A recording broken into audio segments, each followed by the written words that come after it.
Корона кризата силно ги погоди приватните бизниси во Гевгелија. Затворените граници го спречија влезот на грчките соседи кои се главни муштерии, клиенти и пациенти во овој град.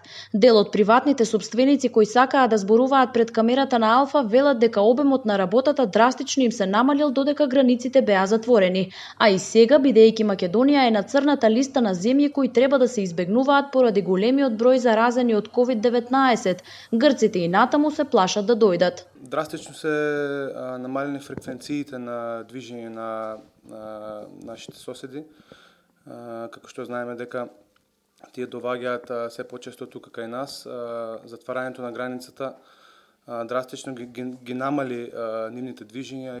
Значи имаме информации од нашите пациенти, доаѓајќи тука ни соопштува дека има некоја пропаганда која наводно од нивните сограѓани се шири низ Грција и на самите гранични премини. Значи, пропагира дека тука кај нас не е безбедно, ги прашуваат дали знаат всушност каде одат, дали се свесни дека има премногу корона тука. Собствениците на угостителските објекти велат дека најмногу биле погодени од затворањето на границите и дека се уште немаат муштерии, ниту грци, ниту домашни. Стравуваат дека ќе биде уште полошо поради најавениот нов бран на COVID-19. Претрпеме и още трпиме. Не заврши таа работа. Таа работа не е завршена. Не е работа само до грците, работа и до нашите луѓе.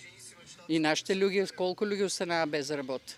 Немат пари луѓето, се плашат од тук на наки што ќе биде. Кој има още сега за јадење, дека остануват за кафичи, нели предвидуват септември, октомври, чак назад ни е орто.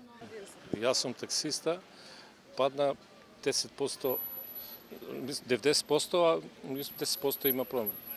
Над 90% од муштериите во Гевгелија се грци, кои поради стравот од корона кризата со месеци го избегнуваат овој град, а нема никакви најави дека во блиска иднина нешто може да се промени на подобро.